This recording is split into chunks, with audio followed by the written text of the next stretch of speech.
Conexão Clube Tambaú. Em dia com a saúde. Vamos lá, vamos ficando em dia com a saúde. Hoje o tema eu acredito que vai mexer com muita gente, porque de acordo com a Organização Mundial de Saúde, entre 10 e 15% dos casais sofrem com infertilidade, isso aí no mundo. A gente vai receber aqui agora o Dr. Guilherme Carvalho, ele ginecologista, obstetra e especialista em reprodução humana, não é isso? Tá, doutor, seja bem-vindo ao nosso Conexão Clube Tambaú. A gente tá abrindo espaço aqui nessa sexta-feira, tá? Para um assunto que já foi tema de novela, tá? Né? Foi tema de novela também. Eu sou noveleiro. Isso, barriga de aluguel, né? E a gente trazendo aqui pra cá, pra nossa novela da vida diária. Eu já venho do Icônico. Icônico também, Bom dia, doutor Guilherme. Ela foi longe. Eu lembro de barriga de aluguel. O João era o caminhão. Lembra que ele vendeu o caminhão? Eu ainda não sou desse tempo, não. Bom dia a todos vocês. Para mim é uma satisfação muito grande estar conversando com vocês aqui nessa manhã de sexta-feira para conversar sobre esse tema tão importante, tão pertinente e que assusta muitos casais, que é a questão da infertilidade. É verdade, doutor Guilherme. Eu estava aqui pensando em mim mesma, né? Porque tive 2 filhos, um atrás do outro, e vejo que tem tanta mulher, tantas famílias, né? Que sonham, né? Em constituírem de fato a família, de gerarem seus filhos e não conseguem. Queria já perguntar para o senhor se existe uma causa mais abrangente para que determinadas mulheres, determinados casais não consigam, né? Conceber um embrião, conseguiram conceber um filho. Sim, Poliana, na verdade a infertilidade ela tem aumentado muito na nossa sociedade, né? Hoje a gente estima que aproximadamente 15% dos casais apresentam infertilidade, ou seja, a cada 100 casais que tentam engravidar, 15 são inférteis. É um valor muito alto e a gente tem alguns fatores que justificam esse aumento, né? Mas é importante a gente já lembrar o critério, o que é infertilidade. Porque tem muito casal que libera para engravidar, para de tomar o comprimido, ou tira o DIU, ou enfim, começa a tentar 2 meses, 3 meses, 4 meses, não consegue, já acha que tem alguma coisa. A gente precisa lembrar que infertilidade é todo e qualquer casal que passa 1 ano tendo vida sexual ativa e que no período de 1 ano não consegue engravidar. Passou 1 ano, não conseguiu engravidar, esse casal tem uma infertilidade e precisa fazer uma investigação. Das causas de infertilidade, a gente precisa destacar que 30% delas é por fator feminino, 30% é por fator 30%. masculino. 30% o casal, os dois têm problema. E 10% que a gente chama de infertilidade sem causa aparente, que na verdade esse nome eu nem gosto muito, porque é como se a gente não tivesse uma causa para a infertilidade. Na verdade tem, mas a gente não conseguiu fazer esse diagnóstico.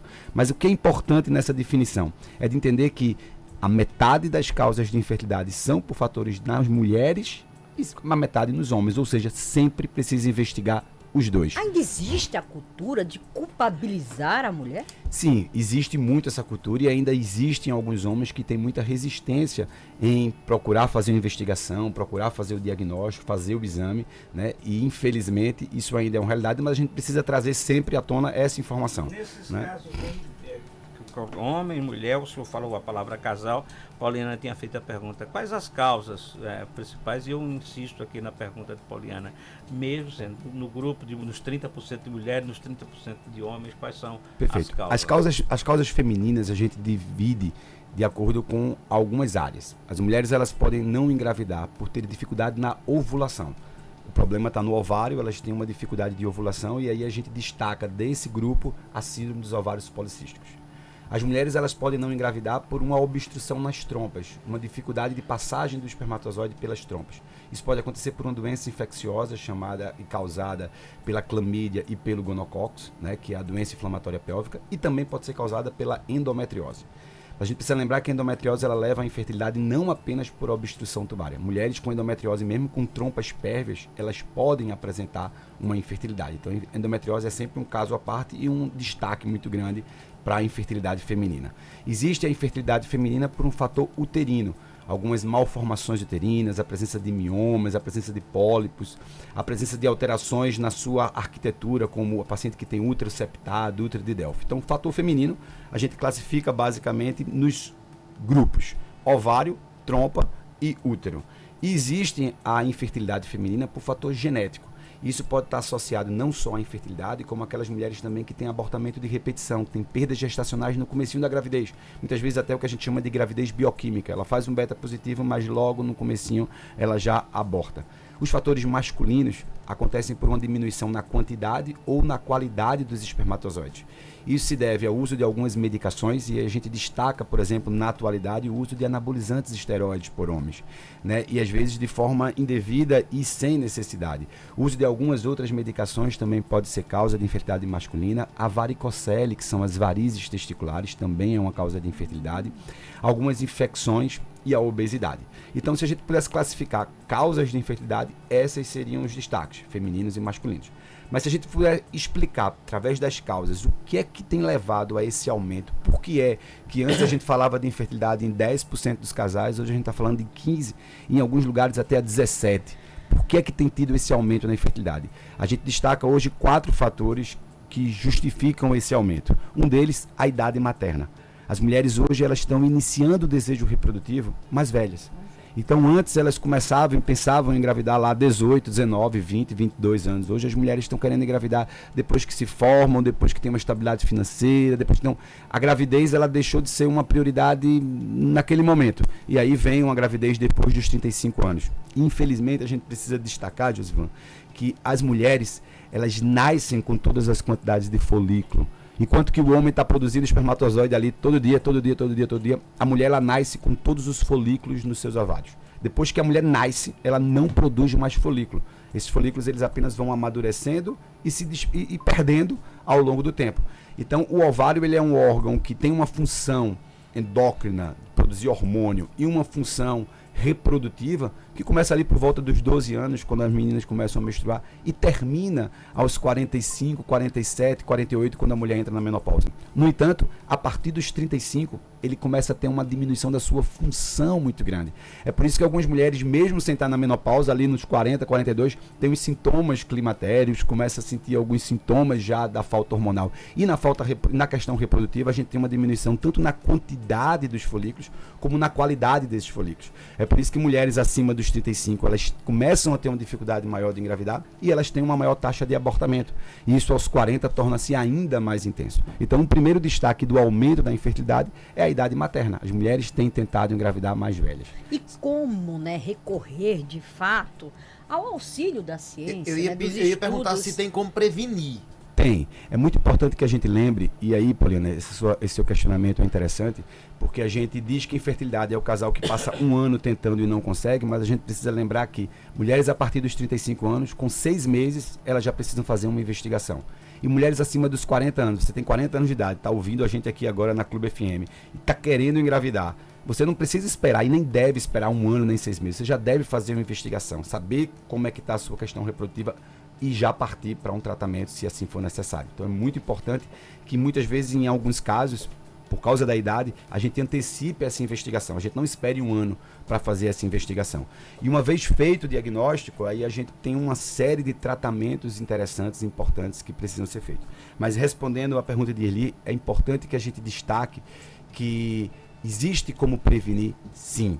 Porque, como eu estava dizendo, um dos fatores é a idade, que tem justificado o aumento. Mas um segundo fator, por exemplo, é estilo de vida. A gente tem tido uma população hoje mais obesa, mais sedentária. A gente tem tido uma população hoje que se alimenta muito mal.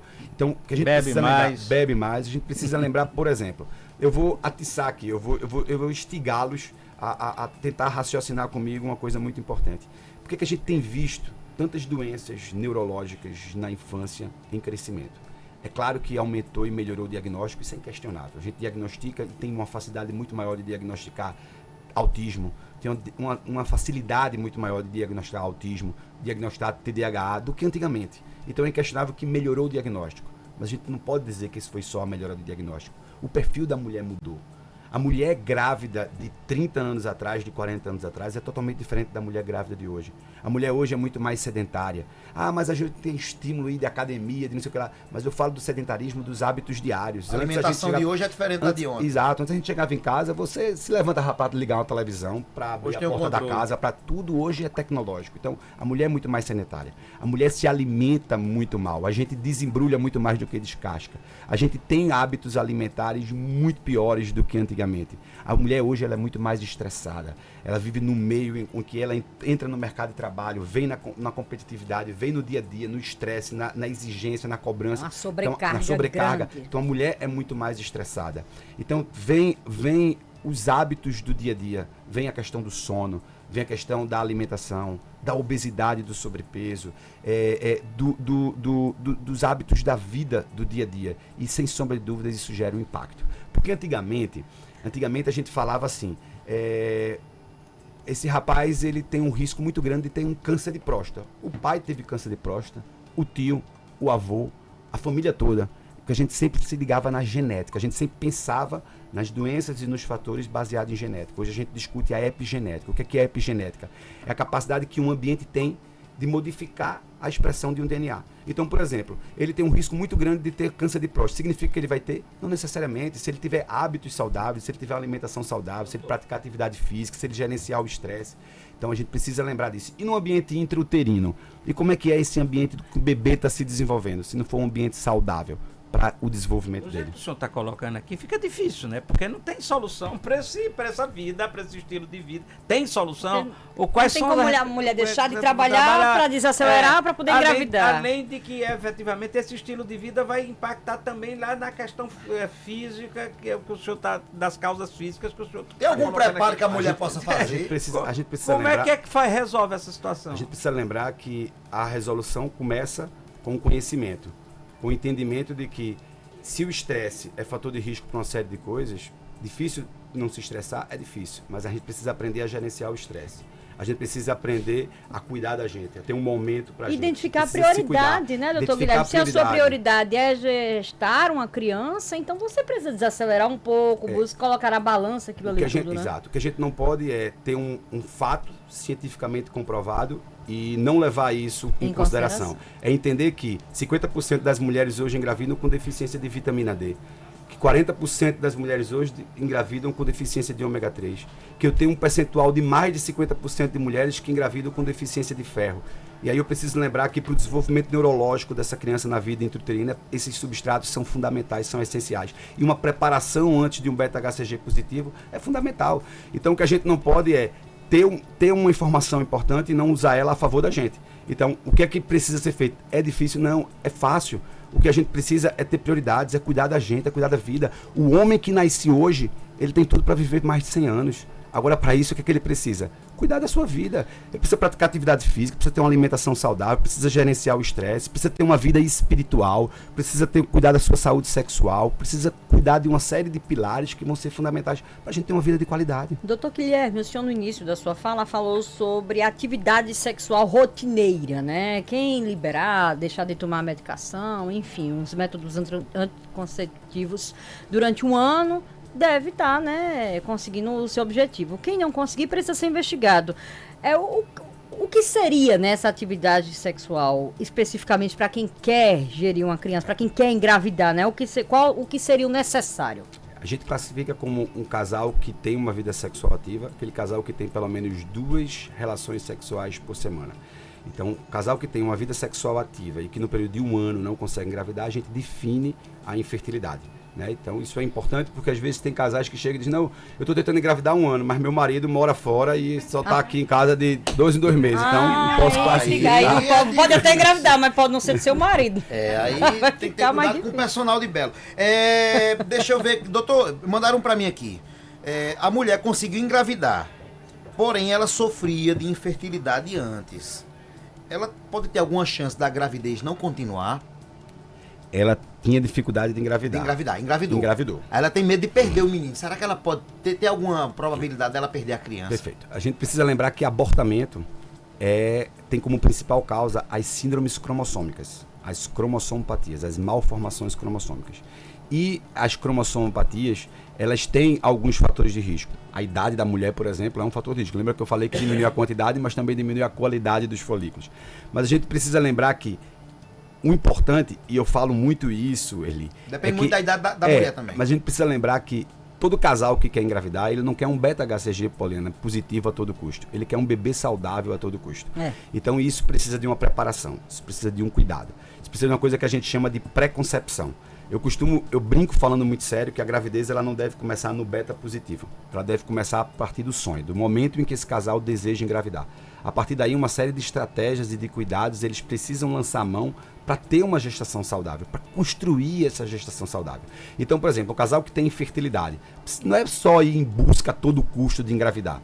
É criar alguns hábitos e ter alguns cuidados para ter uma gestação saudável. Então, tinha infertilidade, engravidou, vai precisar agora de uma série de cuidados, obviamente, para evitar o abortamento.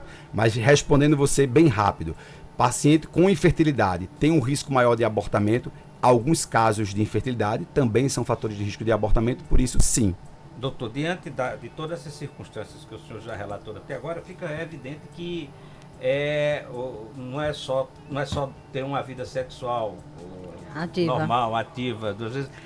Hoje... O que é normal pra você pode não ser pros outros. Não, mas hoje você é igual aquele ator que são 50 vezes na semana, é diferente. Não, mas por tudo isso que o senhor está narrando aqui, por exemplo, é difícil hoje não ser necessário o recurso de recorrer à medicina, recorrer aos profissionais para orientar. Sem essa orientação, acho que fica difícil. Tá todo... Depois que o senhor narrou tudo aqui, então, é essencial isso. Onde é que o senhor disse que tem que começar antes do planejamento? Mas onde é que começa a necessidade de ir ao profissional médico?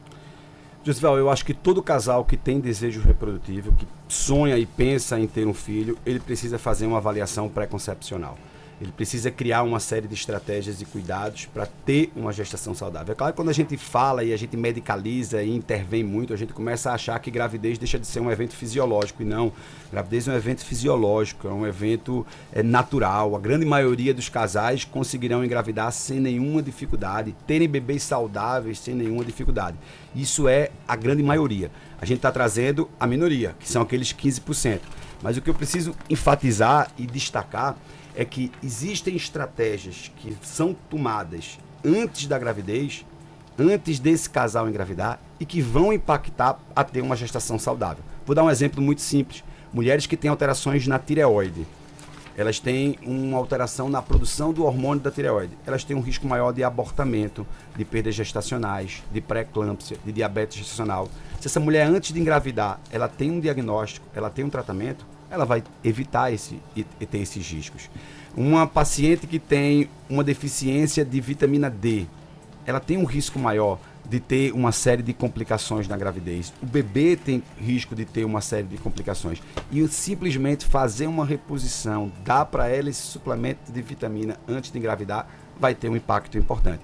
Mas é claro que, para a gente deixar bem claro, gravidez é um evento fisiológico, natural, saudável, e que a gente precisa ter isso sempre, e os casais que estão ouvindo, que estão querendo engravidar, precisa ter isso sempre como um sonho.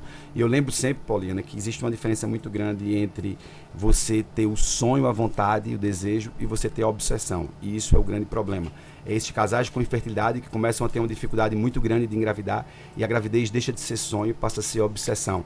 E aí vem a crise, aí vem os transtornos de ansiedade, aí vem uma série de problemas. Começa a culpabilizar o outro. Eu queria justamente que o senhor explicasse como reconhecer que infelizmente não vai ser o caso dessa família conseguir conceber uma criança. Porque tem gente que insiste, como o senhor está dizendo, insiste, passa a ser uma obsessão. O casamento às vezes atrapalha, tem gente que se separa porque infelizmente não conseguiram, persistiram por algo que não teve solução, apesar de inúmeras tentativas.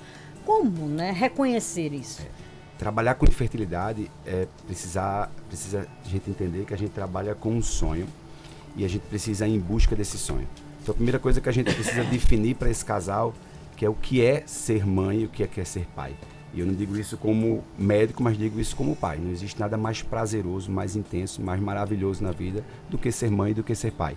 Então a gente precisa ir em busca desse sonho e entender que existem muitas formas de você conseguir isso. Eu tinha uma certeza absoluta na minha vida que eu seria pai. Que se tudo desse errado, eu ia adotar uma criança, mas eu queria ser pai. Então o que é maternidade e o que é paternidade? Para algumas mulheres, maternidade tem que ser gerar um bebê no ventre. E eu começo a desconstruir isso em alguns casais, muitas vezes, que tem uma série de dificuldades. Eu preciso lembrar a vocês que 80% das causas de infertilidade, elas têm tratamento simples. Eu não preciso nem sequer da reprodução assistida. A gente, às vezes, tem um casal com infertilidade e ele acha, agora eu parei, porque agora não tem jeito, porque é muito caro, os tratamentos são muito caros, né? E a gente precisa lembrar que existem muitos tratamentos que são baratos, são simples.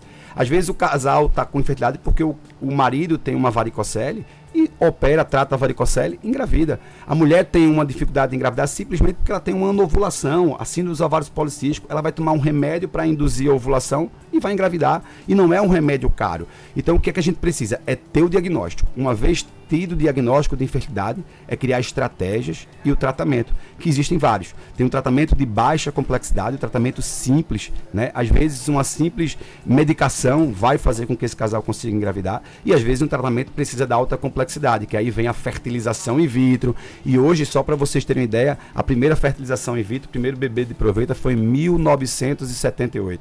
De lá para cá, milhões de famílias, né, hoje estão com seus filhos graças a isso. E aí a gente tem como grande notícia, agora no final de 2024, nós tivemos a primeira fertilização feita, auxiliada por células tronco, aquelas mulheres que têm dificuldade de tomarem as medicações, de fazerem o tratamento. Então a medicina está evoluindo muito na questão reprodutiva. E eu tenho certeza que, se é o seu sonho, a chance de você não conseguir ter esse bebê é muito pequena, é muito improvável. Acabou nosso tempo, Josival Pereira. Mas deixa aí, rapidinho, para o doutor Guilherme responder. Socorro disse que ouviu o senhor até agora. O senhor, entre as causas que o senhor colocou da dificuldade de engravidar, não colocou nenhuma sobre o uso de anticoncepcional, dos métodos anticoncepcionais que as mulheres tomam cada vez mais cedo, se isso tem alguma influência. Isso é muito importante, Josival, lembrar que tem mulheres que dizem assim, eu tomo anticoncepcional durante muito tempo, quando eu conseguir engravidar eu vou ter dificuldade. Isso é um mito. O único método contraceptivo... Parei depois de 4 anos, com 2 meses engravidei. O único método contraceptivo que dificulta você engravidar quando parar o uso dele